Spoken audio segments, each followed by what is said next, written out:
అసలు ఆ జర్నలిస్ట్ నేపథ్యం ఏంటి? ఒక ఆర్గనైజ్డ్గా యాంటీ ఇండియా క్యాంపెయిన్ ఏమైనా రన్ అవుతుందా? ఈ ఉదంతానికి చైనాకి ఏమైనా సంబంధం ఉందా? వాళ్ళందరూ మాట్లాడుతున్నారు, మోదీ గారు క్వశ్చన్స్ ఫేస్ చేయలేకపోయారని చెప్పి ఏదో మాట్లాడుతున్నారు కదా. నేను ఇప్పుడు సూటిగా అడుగుతాను ఒక ప్రశ్న. అసలు చైనా అధినేత షీ జిన్పింగ్ ప్రెస్ మీట్లో మాట్లాడింది ఎప్పుడన్నా ఉందా? నాకు చూపించండి ఒక విషయం. పుతిన్ రోజు కూర్చొని ప్రెస్ మీట్ పెడతాడా? మొహమ్మద్ బిన్ సల్మాన్ అడగగలరా ఇదే ప్రశ్న? ఎంపీజెడ్ని అడగగలరా ఇదే ప్రశ్న? ఇది ఒక దరిద్రమైన ఒక భావ దారిద్ర్యంలో ఉండి ఇవన్నీ మనం మాట్లాడుతున్నాం. చైనాకి మనము ప్రత్యర్థిగా చూస్తుంది కాబట్టి, ఆసియా ఖండంలో మనం ఎదుగుతున్నాం కాబట్టి ఇష్టం లేదు, అడ్డుపడేటువంటి ప్రయత్నం చేస్తుంది వేరు వేరు ఎన్జిఓల ద్వారా రకరకాల మార్గాలు. మరొకవైపు జార్జ్ సోరోస్ ఫౌండేషన్ కూడా అదే ప్రయత్నం చేస్తుంది. వాళ్ళకు ఒక ఎజెండా ఉంది. వీళ్ళతో రాహుల్ గాంధీ చేతులు కలిపాడా, లేకపోతే ఇతను ఏదో మేము ప్రతిపక్షంలో ఉన్నాం కాబట్టి మోదీని వ్యతిరేకిస్తున్నాడా, లేకపోతే భారత్ని వ్యతిరేకిస్తున్నాడా? రాహుల్ గాంధీ ఎజెండా ఏంటి అసలు? How can we trust India అని అడిగింది మోదీని కాదు, ఇండియాని ఎలా నమ్మాలి అని అడుగుతున్నామే. భారత్ని అవమానించే భారత్ని ఎలా నమ్మాలని అడుగుతోంది. భారత్ని ఎలా నమ్మాలి అని అడిగే వ్యక్తి వ్యాఖ్యను తప్పుపడదామా, నరేంద్ర మోదీని తప్పుపడదామా? జర్నలిస్ట్ ఏమడుగుతారు? కొంచెం టైం ఇస్తారు. ఏ టైం ఇస్తారు మీరు అని అడుగుతారు. సో నా టైం ప్రకారం నేను ట్యూస్డే రోజు నార్వేయిన్ టైం ప్రకారం నేను ఖాళీగా ఉంటాను, సో మీరు ఇంటర్వ్యూ ఇస్తారని అడుగుతుంది రాహుల్ గాంధీ. అట్లాంటి వ్యక్తిని రాహుల్ గాంధీ పొగుడుతాడు. అసలు ఎంత దౌర్భాగ్యమైన స్థితి ఇది.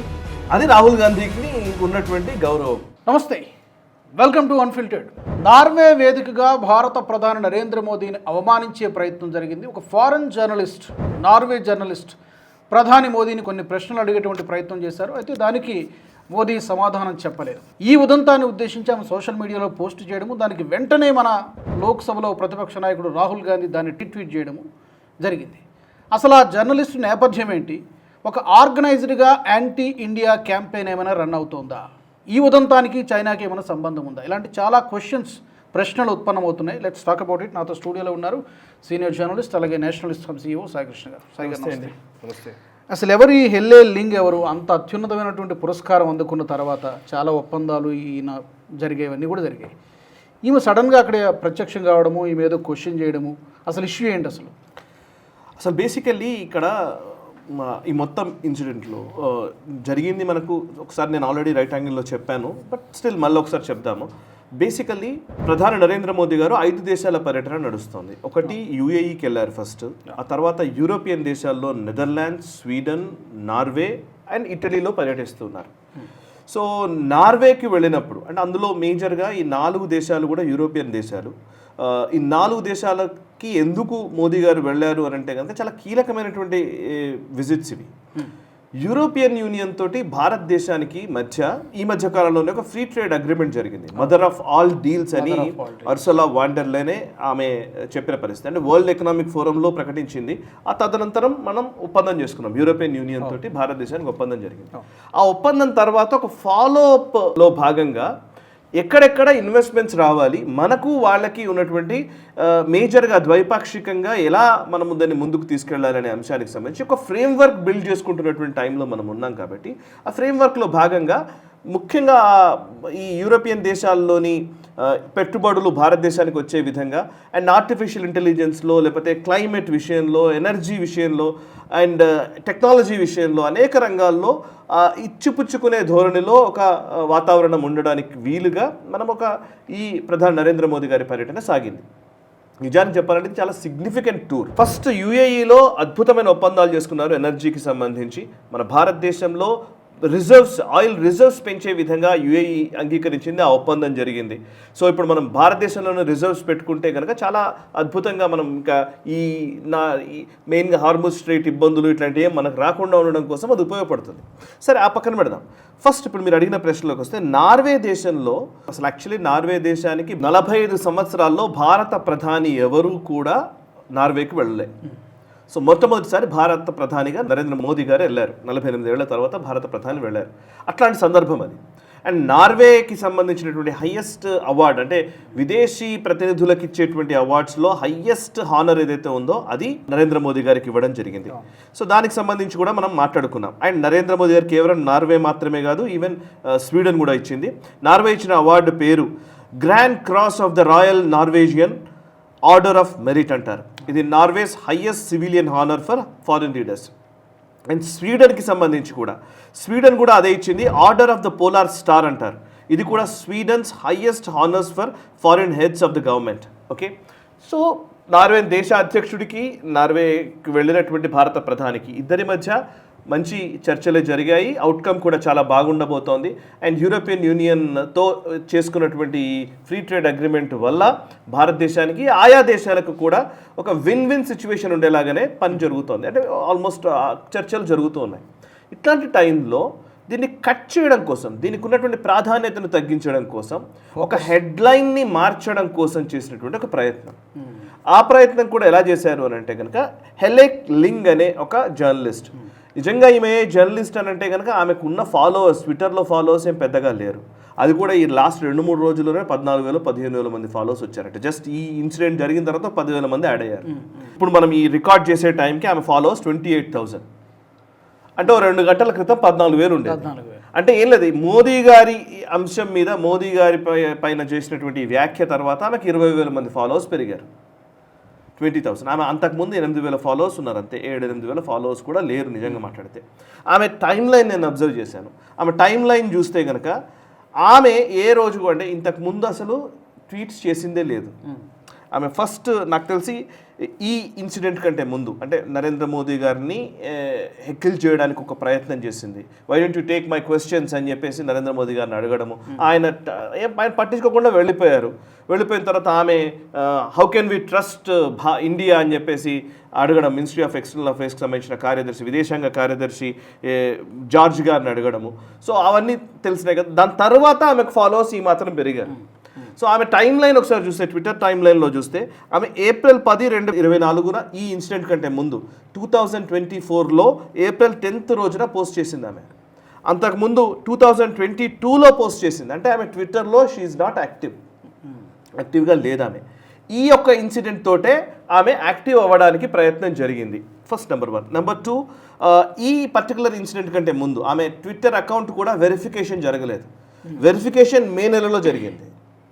అంటే వెరిఫైడ్ అకౌంట్ అంటారు, ఆ టిక్ మార్క్ రావడం అన్నమాట. సో అది ఓన్లీ దానికి పే చేసి చేయాలి. అది వెరిఫికేషన్ జరిగింది మే నెలలోనే. ఆమె అదే మే నెలలో ఇప్పుడు ఈ ఇన్సిడెంట్ తోటి ఒక్కసారిగా పాపులారిటీ తెచ్చుకుంది. సో బేసికల్లీ ఆమె ఎక్కడైతే వర్క్ చేస్తుందో, డాక్సేవిజన్ అనే ఒక మీడియా సంస్థ ఉంది నార్వేకి సంబంధించి, ఆ మీడియా సంస్థకు వర్క్ చేస్తుందని ఆమెనే క్లెయిమ్ చేసుకుంటుంది. సో ఆ సంస్థకు కూడా పెద్దగా ఏం లేదు, ఆ సంస్థకు కూడా పెద్దగా ఎవరు ఫాలో అవుతున్న దాఖలాలు ఏం లేవు. ఇప్పుడు ఆ పర్టికులర్ దానికి కూడా ఇప్పుడు 48,000 ఫాలోవర్స్ వచ్చారట. జస్ట్ ఈ 1-2 డేస్లోనే పెరిగారు ఆ ఫాలోవర్స్ కూడా. సమస్య ఏంటంటే ఎవరు ఈమె ఎందుకు మాట్లాడింది అని అంటే కనుక, నార్వేలో ఏదో ఫ్రీడమ్ ఆఫ్ ప్రెస్ పేరిట మేము ఎవరినైనా సరే ఏదైనా అడుగుతాము, టఫ్ క్వశ్చన్స్ మేము అడుగుతాము అనే పరిస్థితి ఉంటే కనుక దానికి ఒక ప్రోటోకాల్ ఉంటుంది. మనం మామూలుగా మోదీ గారు విదేశాలకు వెళ్ళినా, విదేశీ ప్రతినిధులు భారతదేశానికి వచ్చినా ముందస్తు ఒక ఐటనరీ ఉంటుంది, ఒక ప్రోటోకాల్ ఉంటుంది. అంటే ఏ టైం నుంచి ఏ టైం వరకు ఏ అంశాలు మాట్లాడతామని.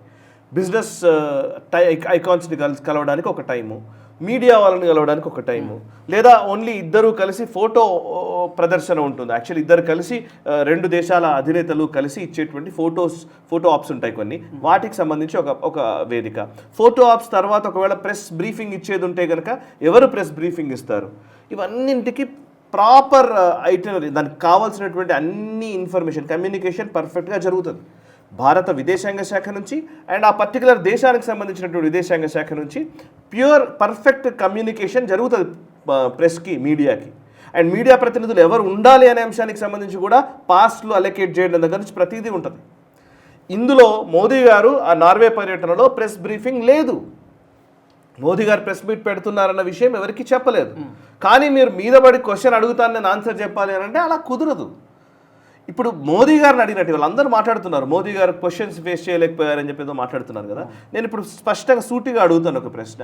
అసలు చైనా అధినేత షీ జిన్పింగ్ ప్రెస్ మీట్లో మాట్లాడింది ఎప్పుడన్నా ఉందా? నాకు చూపించండి ఒక విషయం. There is no. పుతిన్ రోజు కూర్చొని ప్రెస్ మీట్ పెడతాడా? ఆయన కావాలనుకున్నప్పుడు ప్రెస్కి ఏదైనా ఇన్ఫర్మేషన్ ఇవ్వాలనుకుంటూ చెప్తారు. అండ్ ఈవెన్ వైట్ హౌస్ కూడా మీడియాకి బ్రీఫ్ చేయడానికి ఒక వ్యక్తి ఉంటారు, మీడియా బ్రీఫ్ చేయడానికి. ఈవెన్ మినిస్ట్రీ ఆఫ్ ఎక్స్టర్నల్ అఫైర్స్లో కూడా స్పోక్స్ పర్సన్స్ పనిచేస్తారు. రణధీర్ జైస్వాల్ గారు కావచ్చు, మిగతా వాళ్ళు కావచ్చు, వాళ్ళు రెస్పాండ్ అవుతారు. సో ఇదొక ఒక దరిద్రమైన ఒక భావ దారిద్ర్యంలో ఉండి ఇవన్నీ మనం మాట్లాడుతున్నాం. మోదీ గారు క్వశ్చన్ తీసుకోలేదు, క్వశ్చన్కి ఆన్సర్ చెప్పలేదు, మోదీ ఆన్సర్ చెప్పాలి. No, there is no need. Political leader media ముందు మాట్లాడడమే లెక్క అనుకోవడం పొరపాటు. ఆయన డైరెక్ట్ ప్రజలతో మాట్లాడుతున్నారు, అది ఆయన స్టైల్. మీరు మీడియాతోనే మాట్లాడు. డొనాల్డ్ ట్రంప్ ఉన్నాడు అనుకోండి, ఆయన ఎయిర్ ఫోర్స్ 1 ఎక్కేటప్పుడు, దిగేటప్పుడు, ముందుకు వస్తుంటే, నడుస్తూ ఉంటే, ఇటుపోతుంటే, అటుపోతుంటే మాడుతూనే ఉంటాడు రోజంతా. అతని స్టైల్ ఇది. పోనీ దానికి ఏమన్నా క్రెడిబిలిటీ ఉందా అంటే ఏమీ లేదు కదా. లిటరల్లీ మాడితే షీ జిన్పింగ్ ఎన్నిసార్లు ప్రెస్ మీట్లు పెట్టాడు. అంటే చైనా అధినేత ప్రెస్ మీట్లు పెట్టద్దు అవసరం లేదు. ఇప్పుడు నార్వేకి కూడా మీ హ్యూమన్ రైట్స్ వయలేషన్స్ అని చెప్పేసి మాట్లాడుతుంది కదా. సో ఇదే హెలే లింగ్ అనే ఈ జర్నలిస్టే చైనాను పొగుడుతూ ఆర్టికల్స్ రాసిందామే. షీ జిన్పింగ్ చాలా గొప్ప వ్యక్తి అన్నట్టుగా, చైనా గొప్ప వ్యక్తి అన్నట్టుగా ఆర్టికల్స్ రాసిందామే. ఇవన్నీ బయటకు వస్తున్నాయి. ఇప్పుడు ఆమె ఇంతకు ముందు రాసినవన్నీ హిస్టరీ వస్తుంది కదా బయటకి. ఆమె చైనాను పొగుడుతూ ఆర్టికల్స్ రాసింది. మరి చైనాలో హ్యూమన్ రైట్స్ వైలేషన్ జరగట్లేదా? వీగర్ ముస్లింల పరిస్థితి ఏంటి? చైనాలో అసలు ప్రెస్ సెన్సార్ ఉంటుంది. ప్రెస్ ఫ్రీడమ్ గురించి మాట్లాడే వాళ్ళు చైనాలో అసలు మీడియాలో ఏం రాయాలనే అంశాన్ని నిర్ధారించేది చైనీస్ కమ్యూనిస్ట్ పార్టీ. మరి అక్కడేమైంది? ఇప్పుడు ఏ అరబ్ దేశాల్లో ఉండేటువంటి crown prince, Saudi Arabia crown prince ఈయన ఉన్నాడు కదా, MBS ఉన్నాడు, Mohammed bin Salman. Mohammed bin Salman అడగగలరా ఇదే ప్రశ్న? MBZని అడగగలరా ఇదే ప్రశ్న? సో అంటే ఏంటంటే మనం ఎలా అంటే ఇది డెమోక్రసీ ఉన్న దేశం కాబట్టి ఇలాగే ఉంటుంది. అలా ఉండదు. డెమోక్రసీ అంటే అర్థము ఎలక్షన్స్ని ఫేస్ చేయగలగడము, ప్రజలకు కమ్యూనికేట్ చేయడము, ప్రజల మద్దతుతో, ప్రజలు ఇచ్చేటువంటి ఆశీర్వాదంతో, ఓట్ల ద్వారా ఎన్నికల్లో గెలవడము. అంతేగాని మీడియా ఒప్పుకుంటే గెలవడం కాదు. So there is no point. Okay, so అది మోదీ గారు చాలా స్పష్టంగా ఆయన ఐటనరీ లేదు, ఎవరో వచ్చి అడుగుతున్నారు, ఆయన ఎందుకు సమాధానం చెప్తారు? చెప్పాల్సిన అవసరం లేదు. అంటే ఏంటంటే ఈ మధ్య కాలంలో అంటే వాళ్ళకి ఏమవుతుందంటే, మన ప్రాబ్లం ఏంటంటే నాకు అనిపిస్తోంది చెప్తున్నాను, ఈ మీడియా సర్కస్ అనేది 2014 నుంచి చేస్తున్నారు. మీకు గుర్తుంటే 2014-15 ఆ టైంలో మీడియా పార్ట్ అనే ఒక ఆర్గనైజేషన్, ఫ్రెంచ్ మీడియా ఆర్గనైజేషన్, అది మీడియా పార్ట్.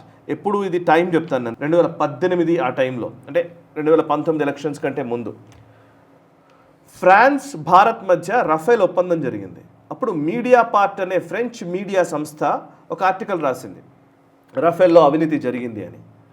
ఫ్రెంచ్ మీడియా చెప్పిన మాటని బేస్ చేసుకుని మన దేశంలో రాహుల్ గాంధీ రఫేల్ అవినీతి అని చెప్పి మాట్లాడుతూ వచ్చాడు.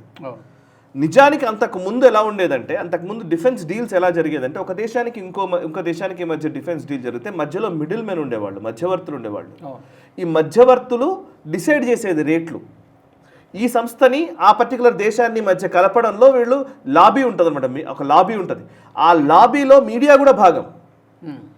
సో మీడియా ఏం చేసేదంటే, పర్టికులర్లీ ఆ పర్టికులర్ ఎక్విప్మెంట్ ఏదైనా వెపన్ కొనాలనుకుంటున్నారు అనుకోండి, దాని మీద కావాలని వ్యతిరేక కథనాలు రాయడం, లేదంటే అనుకూల కథనాలు రాయడం.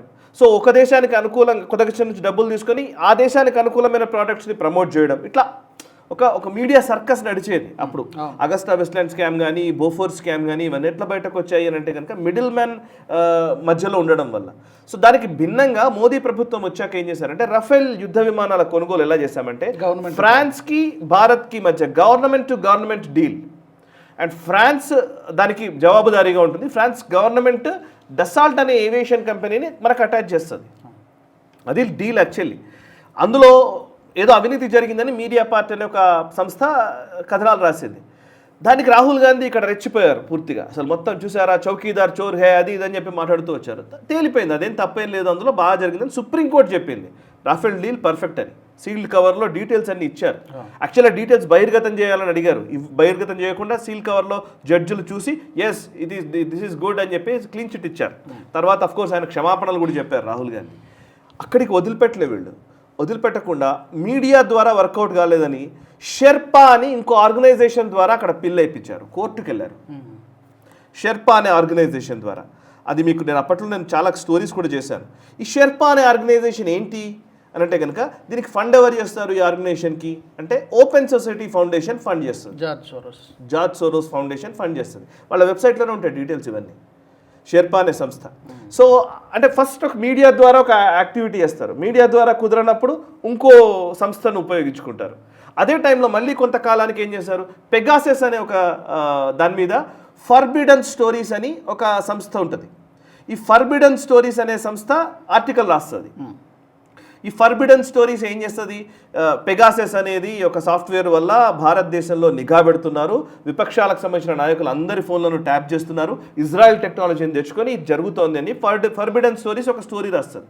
ఆ స్టోరీ ఎవరు దానికి ఫండ్ చేసేది ఫర్బిడన్ స్టోరీస్ కంటే అది ఒమిడియర్ ఫౌండేషన్ ఫండ్ చేస్తుంది వాళ్ళకి. ఒమిడియర్ తెలుసు మనకు డీప్ స్టేట్లో భాగం, ఓపెన్ సొసైటీ ఫౌండేషన్ అయినా ఒమిడియర్ ఫౌండేషన్ అయినా ఇవన్నీ డీప్ స్టేట్లో భాగం. సో వీళ్ళు రాస్తారు. సో దాన్ని ఎవరు క్యారీ చేస్తారు, ఆ పర్టికులర్ ఫర్బిడన్ స్టోరీస్లో వచ్చినటువంటి వార్తా కథనాన్ని ఇక్కడ వైర్ క్యారీ చేస్తుంది. సిద్ధార్థ్ వరదరాజన్ అమెరికాలో కూర్చొని సారథ్యంలో నడిచేటువంటి వైర్లో స్టోరీ వస్తుంది. ఆ వైర్లో స్టోరీ రాగానే పొలిటికల్ పార్టీ లీడర్లు రాహుల్ గాంధీ దగ్గర నుంచి అందరూ కూడా పార్లమెంట్లో నిరసనలు జరుపుతారు. మొత్తం దేశవ్యాప్తంగా ఉన్న అన్ని ఛానళ్లలో అన్ని పత్రికల్లో కూడా పెగాసెస్ ఏదో జరిగిందట అంటారు. తర్వాత సుప్రీంకోర్టు తేల్చేసింది, మీ ఫోన్లు ఇవ్వండి, మీరు నిజంగానే మీ ఫోన్ హ్యాక్ అయింది అంటున్నారు కదా, మీ ఫోన్లు ఇవ్వండి చెక్ చేస్తారంటే నో మేము ఫోన్ ఇవ్వమన్నారు. ఓకే, తర్వాత తప్పించేసుకున్నారు. తర్వాత అందరూ ఎవరు పక్క వెళ్ళిపోయారు. అంటే ప్రాబ్లం ఏంటంటే దీన్ని హిట్ అండ్ రన్ అంటారు. మామూలుగా హిట్ చేస్తారు మళ్ళీ పరిగెడతారు, ఎక్కడో దగ్గర దొరుకుతారు కదా అని. ఇప్పుడు ఈ నార్వే విజిట్లో కూడా జరిగింది అదే.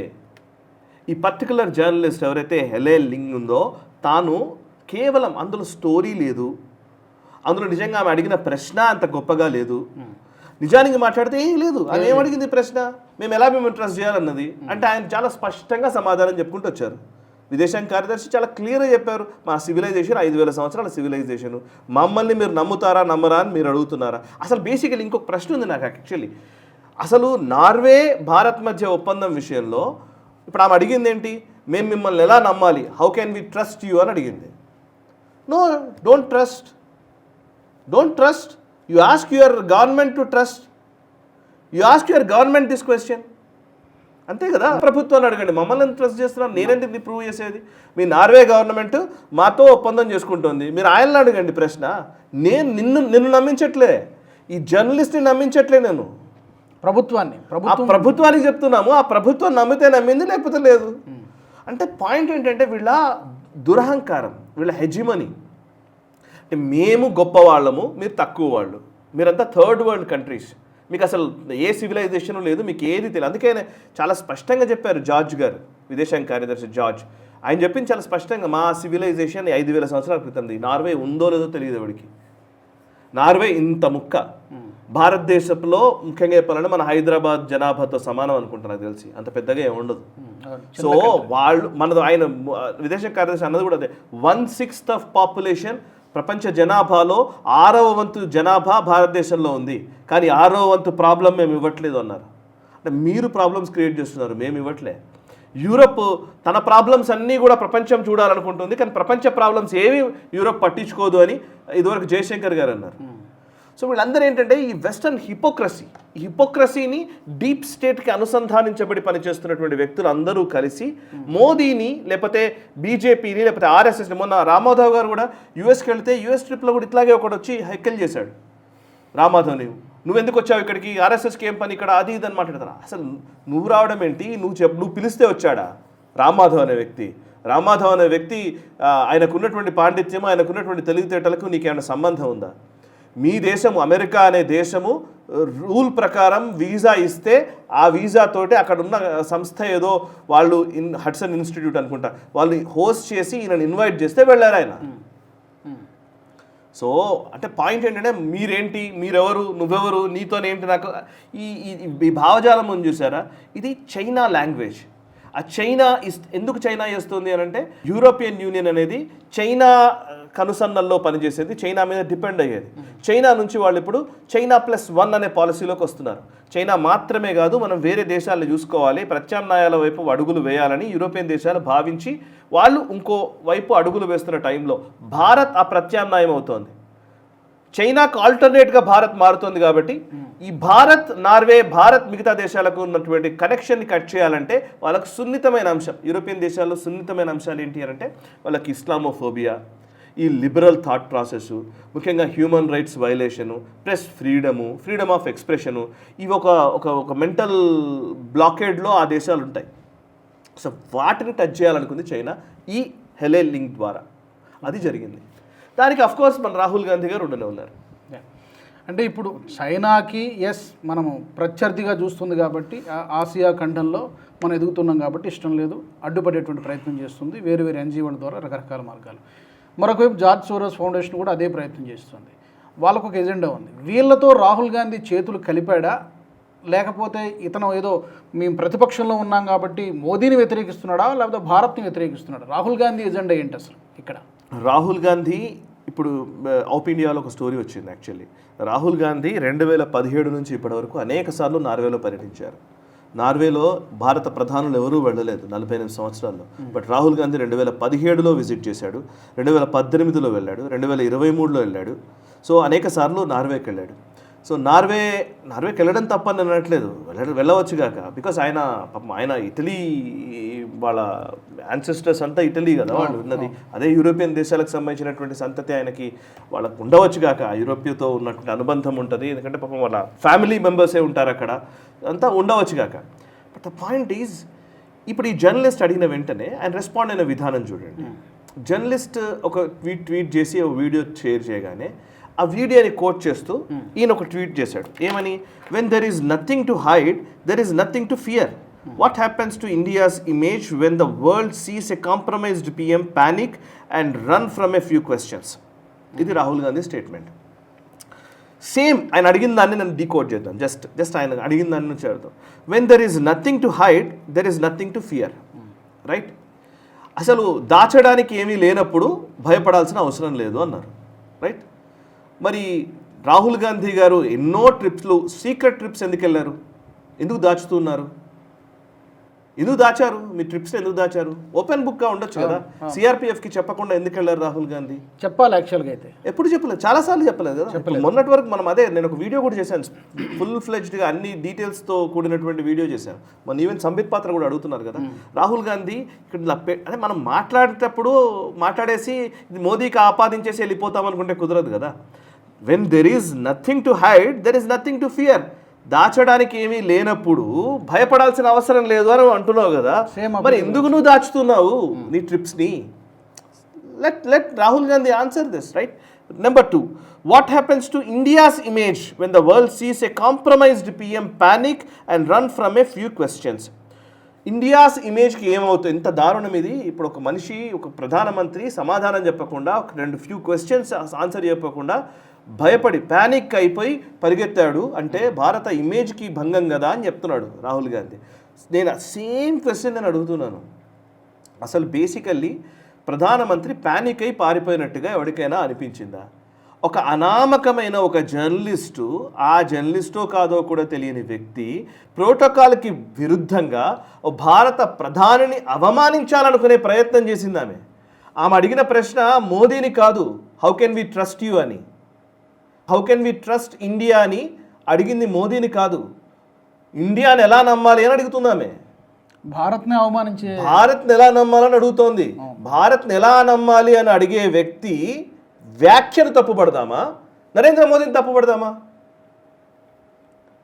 ఒక విపక్ష నాయకుడికి ఉన్నటువంటి స్పృహ ఇది.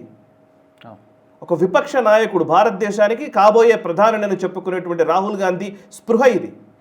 ఆయన ఏం చెప్పాలి? వెంటనే భారత ప్రధానిని అవమానిస్తూ, ఆయన భారత ప్రధాని, ఆయన ఏం నీలాగా పర్సనల్ ట్రిప్లో వెళ్ళలేదు.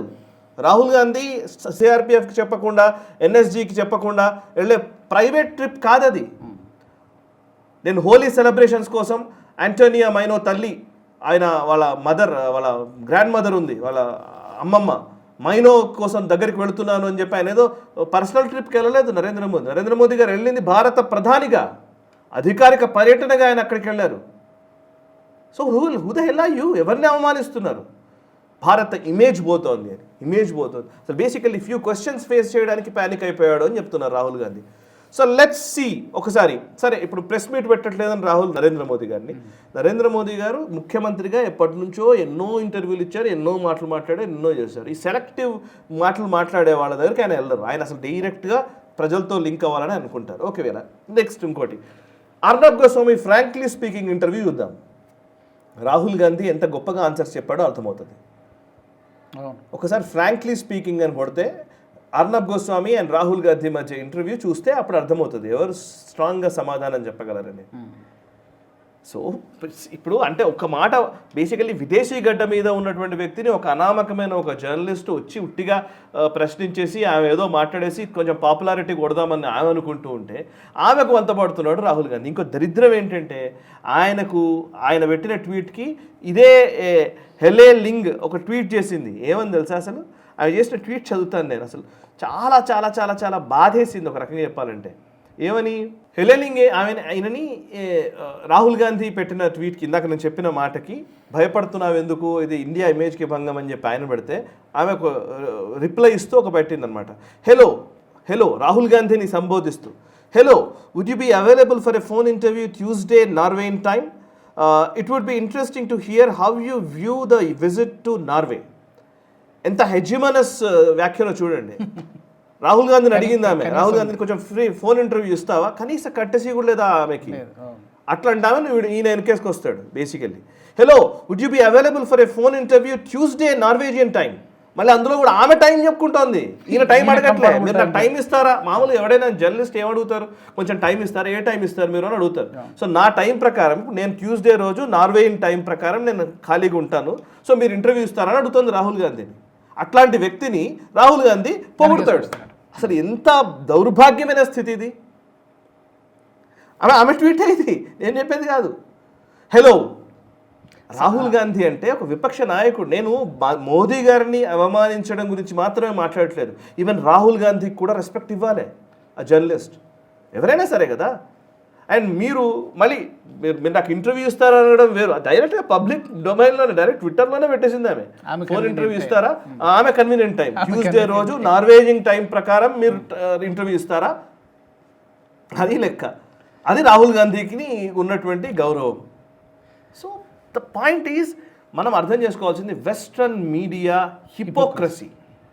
BBC, New York Times, Washington Post, Wall Street Journal, okay, even Al Jazeera, even అటు చైనాకి వెళ్ళండి గ్లోబల్ టైమ్స్, ఇవన్నీ కూడా ఒక రకంగా చెప్పాలంటే ఈ ఇంటర్నేషనల్ మీడియా ప్లాట్ఫామ్స్ అని చెప్పబడేటువంటి ఒక హెజిమనస్, ఒక ఆధిపత్యపు అహంకారపు ధోరణితో దురహంకారపూరితమైనటువంటి వ్యాఖ్యలు చేసేటువంటి మీడియా సంస్థలు.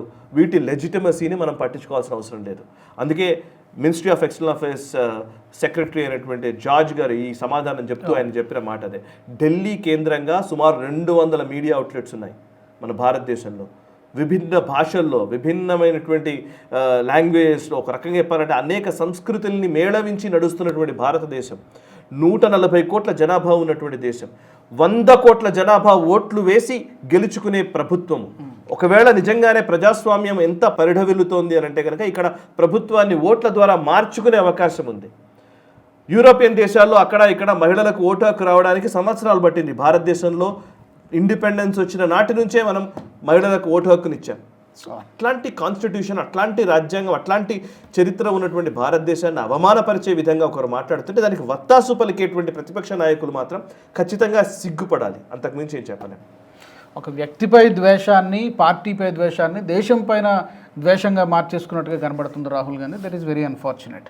గారు thank you so much for analysis. మరి ఈ ఎపిసోడ్కి సంబంధించి ఆ జర్నలిస్ట్ మాట్లాడినటువంటి మాటలు, ఆమె వెనక ఎవరున్నారు, ఆమెకు మద్దతుగా రాహుల్ గాంధీ ఎందుకు మాట్లాడుతున్నారు, దీని వెనక మన ఇంటర్నేషనల్ కాన్స్పిరసీ దాగి ఉందా, దీనికి సంబంధించి మీ అభిప్రాయాలను తప్పకుండా మీరు కామెంట్ సెక్షన్లో పెట్టండి. అలాగే మా ఛానల్ నుంచి ఇంకా ఏదైనా పర్టికులర్గా ఒక అంశాన్ని గురించి మాట్లాడితే బాగుంటుందని మీకు అనిపిస్తే, ఇలాంటి టాపిక్స్ని కోరుకుంటున్నారో అది కూడా మీరు కామెంట్స్ ద్వారా మాకు తెలియజేయవచ్చు. వచ్చే ఎపిసోడ్లో మళ్ళీ కలుసుకుందాం.